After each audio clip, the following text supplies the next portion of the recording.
Please be aware that today's lesson includes an image of a dead animal, which some viewers may find upsetting.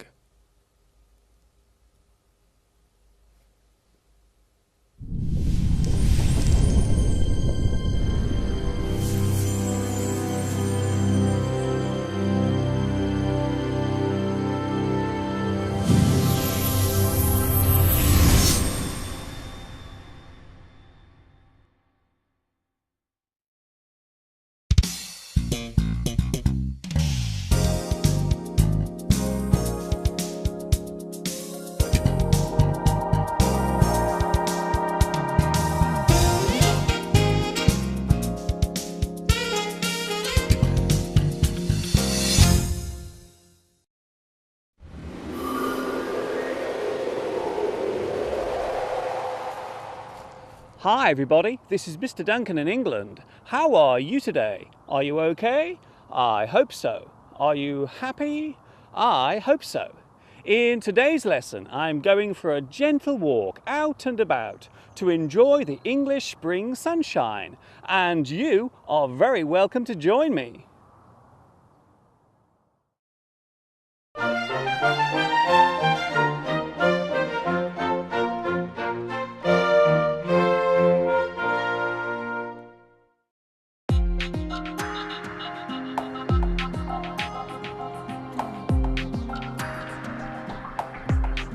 In England, spring usually begins in early March, although the season itself can feel quite different from year to year, especially if the previous winter was a harsh one.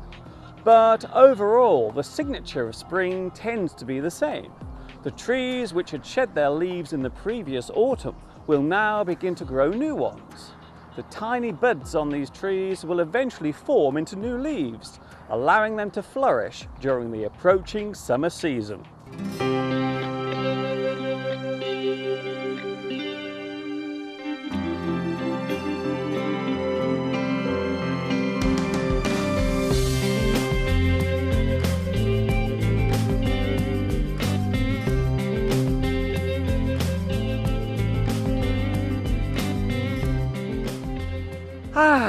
There is nothing like the feeling of walking out on a spring day. This season marks a new beginning, the season of birth and rejuvenation. The trees begin to bud and the first flurry of seasonal colour literally springs out for all to see.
Of course, springtime here in England would not be complete without mentioning the flower that has become synonymous with this particular season, the daffodil.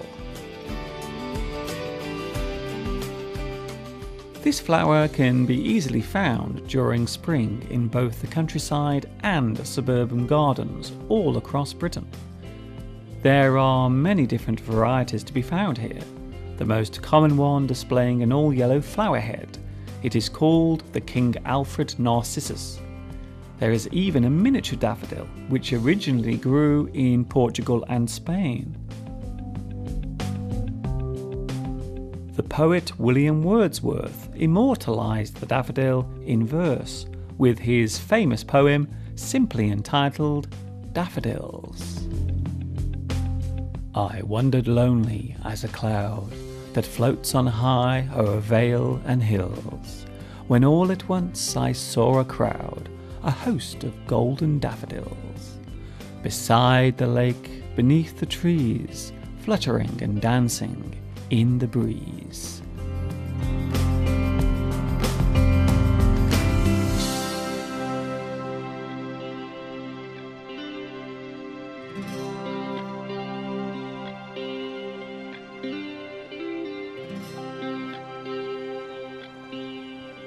Springtime does not arrive at the same time everywhere in the world.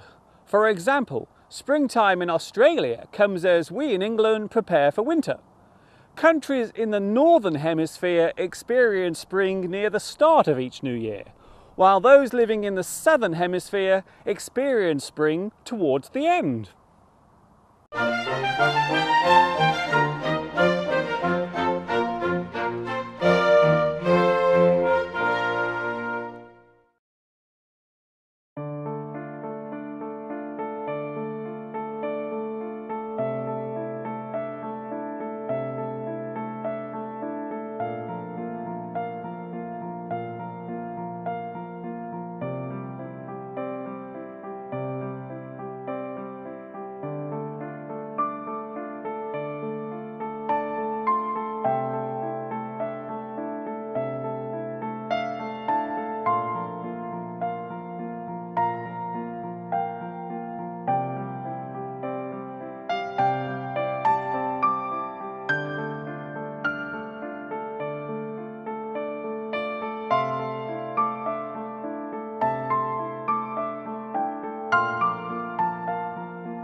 During the cold winter months, some creatures will go to sleep. We call this hibernation. This happens because food tends to be scarce during the winter season. During early spring, these animals will wake up again. Creatures that hibernate include bats, dormice, hedgehogs, and many types of insects. Although most birds do not hibernate, there is in fact one that does. It is called the porwheel and can be found in certain parts of the USA.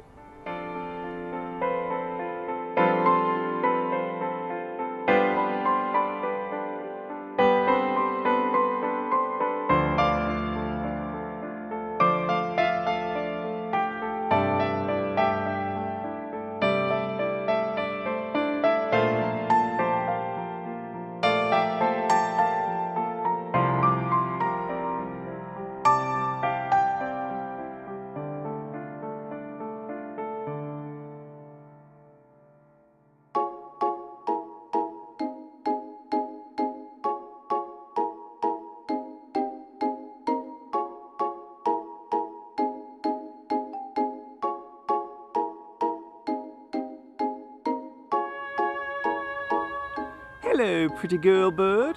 Hello, handsome boy bird. Why don't we go away together somewhere? Okay.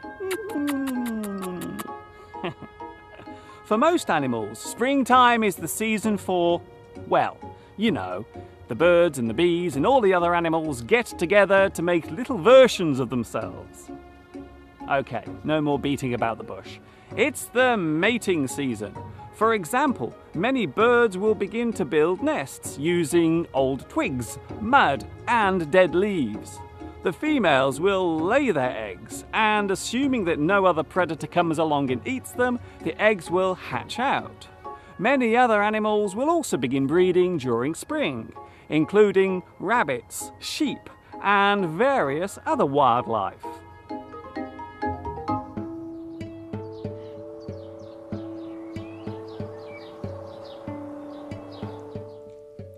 Here we have a family of starlings living in the roof space of a house.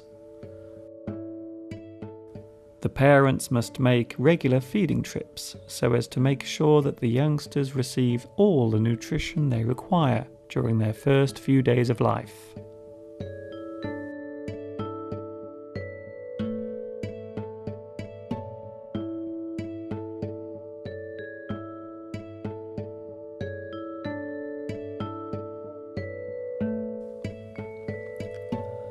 A nest of baby house martins living under the eaves of my house wait impatiently for their next meal.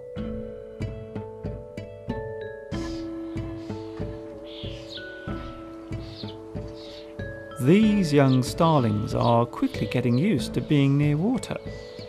Birds, young and old, love water. They drink it and bathe in it, quite often doing both at the same time.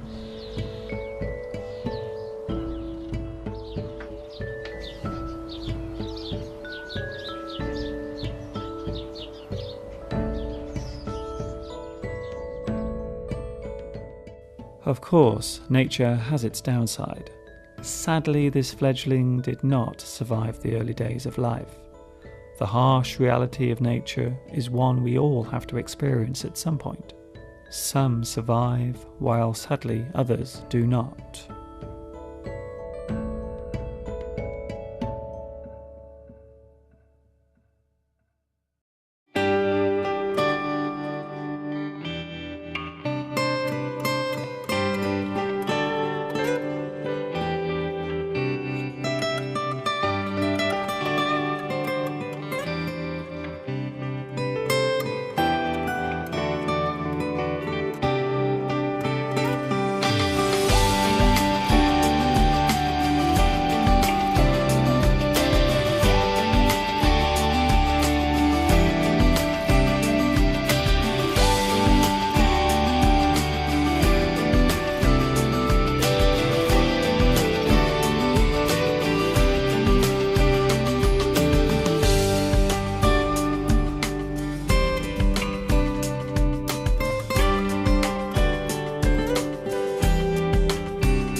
Of course, the best thing of all about springtime is that it is closely followed by the most glorious season of all, the golden months when we can all go outside and soak up the warm sunshine and enjoy the calm evening breeze.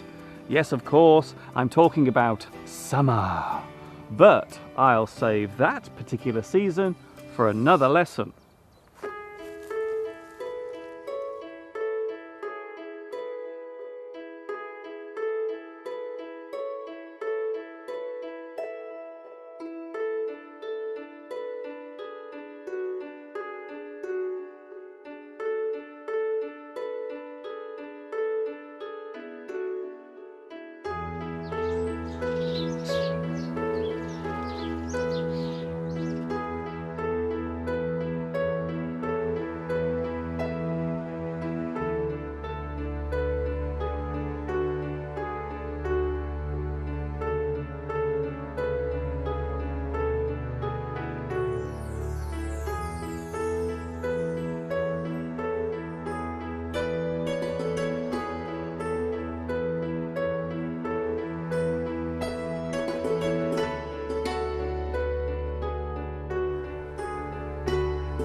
That is all from me for this spring day. I hope you have enjoyed the sights and sounds of this lesson, and I will see you all again very soon. This is Mr. Duncan in England saying, enjoy the sunny days wherever you are in the world. Thank you for watching me, teaching you. And of course, ta-ta for now.